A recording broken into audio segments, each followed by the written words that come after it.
Next up in our pre-production period, we had our recce, and this is what we based our risk assessment off of. This is where we went to each of our locations that we were planning to film at,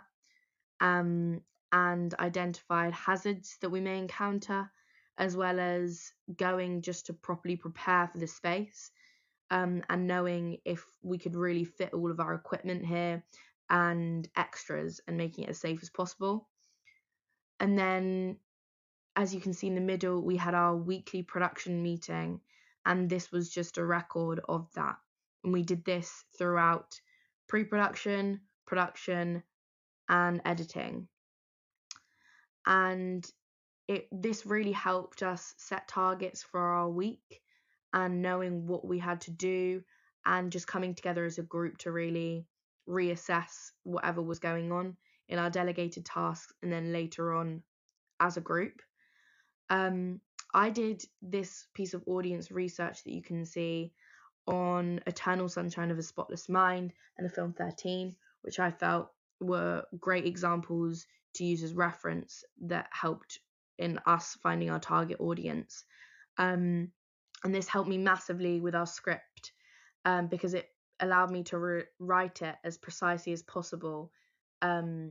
that accommodated the same things that both these films, which have huge similarities, to just help me write it.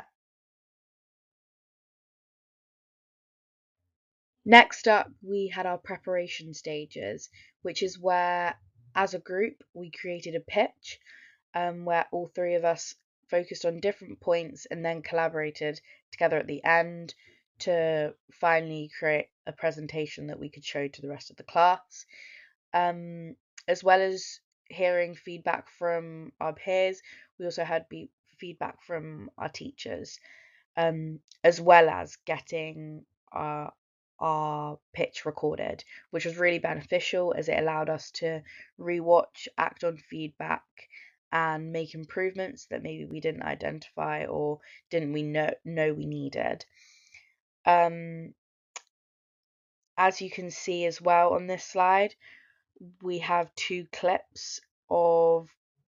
when we did test recordings. This was really useful as it allowed our group to know how to use the sound equipment properly and what levels we needed everything to be at when filming different parts of our script.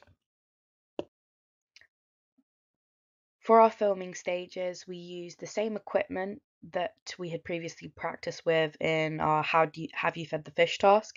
as well as our test recordings, so we were very familiar with the equipment that we were using, as well as the spaces as we had previously recce'd them.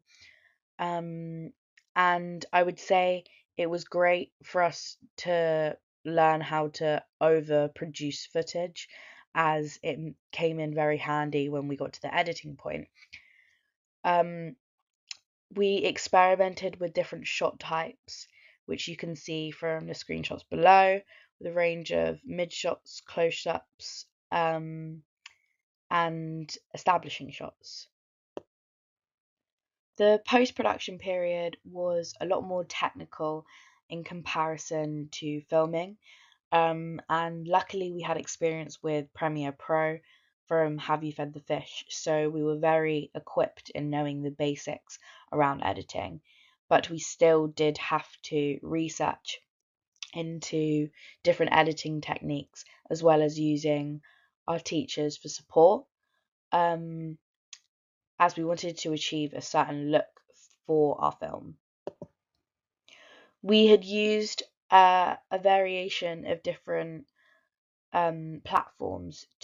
as well as Premiere Pro. For instance, we used CapCut to create our montage that was at the beginning of our film. We also used Canva to create our team's logo, which was very useful, and we did have lots of different options to choose from, as well as using DaFont to find our specific fonts for our title cards, and everything. It was a much different process in comparison to filming